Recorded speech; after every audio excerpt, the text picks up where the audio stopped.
கொடுக்கப்பட்ட தலைப்பு வந்து ராஜ்யத்தை அதிகமாக கட்டுபவர்கள் ஆண்களா பெண்களா. நான் வந்து உங்களை ரொம்ப போர் அடிக்க விரும்பல. நான் பட்டிமன்றம் மாதிரியான பேசுகிறேன், எந்த மெசேஜும் எடுக்கல. ராஜ்யத்தை அதிகமாக கட்டுகிறவர்கள் ஆண்கள் என்று தான் நம்ம சகோதரர்களுக்காக நான் பேச வந்திருக்கிறேன். ஆண்டவர் வந்து அழகான ஏதேன் தோட்டத்தை படைச்சு ஒரு அழகான ஒரு ராஜ்யத்தை நமக்கு கொடுத்தாரு. ஆண்டவர் ஃபர்ஸ்ட்லயே ஆரம்பத்திலேயே ஸ்டார்டிங்லேயே பார்த்தீங்கன்னா ஒரு அழகான ஒரு ராஜ்யத்தை கொடுத்தாரு. அந்த ராஜ்யமே அழிந்து போனது யாராலன்னா ஒரு பெண்ணாலதான்றது எல்லாருக்குமே தெரியும். சரிங்களா? ஒரு பெண்ணால தான் அந்த ராஜ்யமே வந்து அழிந்து போச்சு. ஆனா வந்து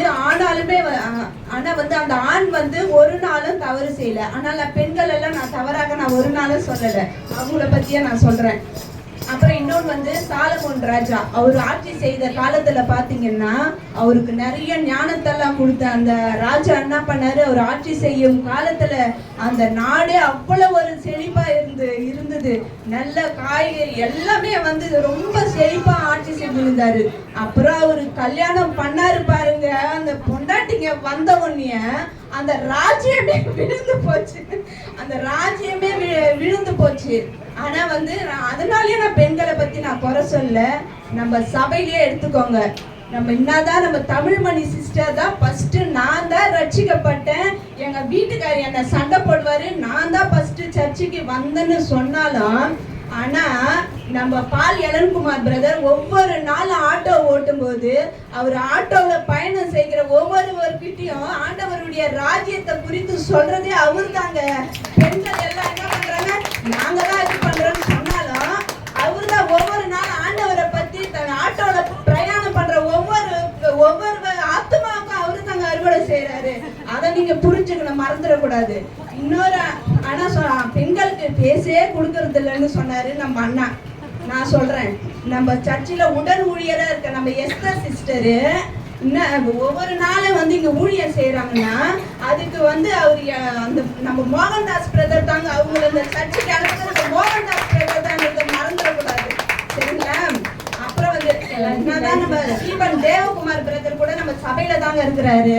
அவங்க மனைவி கூட சொல்லுவாங்க, ஆமா நீ போய் என்ன பண்ணிட்ட சர்ச்சுக்கு போற இத்தனை வருஷமானு அவரை பேசினாலும், ஆனா ஒவ்வொரு வாரமும் அந்த சுவிசேஷத்தை தவறாம நீ எதனா பேசிங்கோ, நான் ஆண்டவருடைய ராஜ்யத்தை குறித்து நான் சொல்லுவேன்ட்டு ஒவ்வொரு நாளும் மனம் தளராம சோர்வாம பேசிக்கொண்டு இருக்கிறது நம்ம ஸ்டீபன் தேவகுமார் பிரதர் தாங்கிறத நீங்க யாரும் மறந்துடக்கூடாது. மறந்துடக்கூடாது. சரிங்களா? அதாவது ராஜ்யத்தையே இப்போ வந்து பைபிள் கூட பாத்தீங்கன்னா 40 பேர் எழுதுனாங்க, 60 நிருபங்கள் இருக்கு. அந்த 40 எழுதுறது ஆண்கள் தான். ஆண்களை தான் ஃபர்ஸ்ட் வந்து அந்த ஆண்டவர் தேர்ந்தெடுத்தாரு. பெண்கள் வந்து அதுக்காக நான் வந்து அவங்க எதுவும் பண்ணலன்னு சொல்ல. மரியாதை வந்து ஒரு சீஷரா வந்தாங்க தான். ஆனாலும் 11 சீஷர்கள், ஒரே ஒரு பெண் சீஷி மட்டும்தான் இருக்கிறான்றத மறந்துடாதீங்க. ஆண்கள் அதாவது முதலாவது ஆண்டவர் படைச்சது ஒரு ஆணை தான் படைச்சாரு. பெண்களும் வந்து செய்யறாங்க தான். இருந்தாலும் வந்து அவங்க ஒரு சப்போர்ட்டிவ தவிர ஆயிரக்கணக்கான ஆத்துமாக்கள் சென்னையில அறுவடை செய்யப்பட்டது நம்ம டிஜிஎஸ் தினகரன் ஐயான்றது யாரும் மறந்துடக்கூடாது. அப்புறமா தான் அந்த ஸ்டெல்லா ஆண்டி வந்து அதாவது அவங்களும் வந்து ஆண்டவர் கூடிய ராஜ்யத்தை சொன்னாலும் ஆனா ஆயிரக்கணக்கான ஆத்துமாக்கள் அறுவடை செஞ்சாங்க. அநேக ஆண்கள் தான் அந்த ராஜ்யத்தை கட்டி கொண்டு இருக்காங்க. பெண்கள் எல்லாம் சப்போர்ட்டிவா இருக்கிறாங்கன்றத நான் வந்து ஒத்துக்கிறேன். ஆனா ஆண்கள் அதிகம் பேர் ராஜ்யத்தை கட்டி கொண்டு இருக்கிறாங்க. எத்தனையோ புஸ்தகங்கள் எழுதி கொண்டு இருக்காங்க. இந்த பட்டியல்ல பெண்களுடைய இது குறைவாக தான் இருக்குது.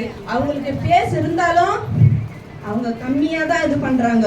நம்ம ஆண்கள் சப்போர்ட் பண்றதுனால தாங்க பெண்கள் வந்து அதாவது ஒரு சில பெண்கள் வர்றதுக்கு காரணமே ஆண்கள் தான்றதை நீங்க வந்து எல்லாரும் புரிஞ்சுக்கணும். இன்னொரு விஷயத்த கூட நான் சொல்றேன் உங்களுக்கு. நான் வெள்ளிக்கிழமை நான் பாஸ்டிங் பிரேயருக்கு வர்றதுக்கு நான் கிளம்பிட்டு இருப்பேன். ஒரு ஃபோன் வரும். எங்க ஹஸ்பண்ட் இருக்காரு இல்லைங்களா, அம்மா நாளைக்கு வந்து ஒரு கம்பெனிக்கு போனேன், நான் ஒரு கஸ்டமரை பார்க்கணும், அதனால என் வெள்ளை சட்டையை நீ என்ன பண்ற, நல்லா சோப்பு போட்டு துவைச்சு வைமான்னு சொல்லுவாரு. நான் என்ன சொல்லுவேன், ஐயா நீ பாஸ்டிங் பிரேயர் வெள்ளிக்கிழமை நான் சர்ச்சுக்கு போனேன்னு சொல்லுவேன். ஓ அப்படியா, சரிம்மா சரி நான் வேற சட்டை போட்டுக்கிறேன் நீ போன்னு சொல்லுவாரு. உடனே எங்க மாமியார் இல்ல நான் கிளம்பிட்டோன்னே, அம்மா மதியம் குழம்பு இல்லையா நீ கிளம்பிடுறிய எப்படி அம்மா அரிசி ஊற வைக்கணும், நீங்களே ஊற வைங்கம்மா. இல்லம்மா நான் போடுற உளுந்தலை பத்தாதும்மா, நீ போட்டாதாம்மா சாப்பிட்டா ஒரு இட்லின்னு சொல்லிட்டு என்னை இந்த ஆண்டவருடைய ராஜ்யத்துல வந்து ஜெபிக்க முடியாமத்தபடி தடை செய்து யாரு? பெண்களா ஆண்களாங்க? நீங்களே சொல்லுங்க. சரிங்களா? அதே மாதிரி ஆண்டவருடைய ராஜ்யத்தை அதிகமா கட்டுகிறவர்கள் ஆண்களே என்று நான் இந்த உரையை முடித்துக் கொள்கிறேன். இன்னொரு வாய்ப்பு கிடைச்சா இன்னும் அதிகமா பேசுறேன். இன்னொரு விஷயத்தையும் நான் சொல்லிடுறேன். நம்ம பாஸ்டர்மா கூட, ஐயா நிறைய கடன் வாங்காதீங்க, இந்த சர்ச்சுக்கு சும்மா கடன் வாங்கி நீங்க அப்பப்ப இது பண்றீங்க சொல்லிட்டு நம்ம பாஸ்டர்மா கூட அடிக்கடி நம்ம ஐயாவை வந்து வேணாங்க ஐயா வேணாங்க ஐயான்னு சொல்லுவாங்க. ஆனா நம்ம பாஸ்டர் ஐயா இந்த இயேசுவின் ராஜரிக சபைய கொஞ்சம் கொஞ்சமா கட்டி எழுப்பி கொண்டு இருக்கிறது யாருங்க? நம்ம பாஸ்டர் ஐயான்றதை நீங்க மறந்துடக்கூடாது. சரிங்களா? இந்த உரையை தந்ததுக்காக தேவனுக்கு கோடான கொஞ்சம் சோத்திரம் நன்றி சொல்லி நான் முடித்துக் கொள்கிறேன். நன்றி, வணக்கம். ரசிகா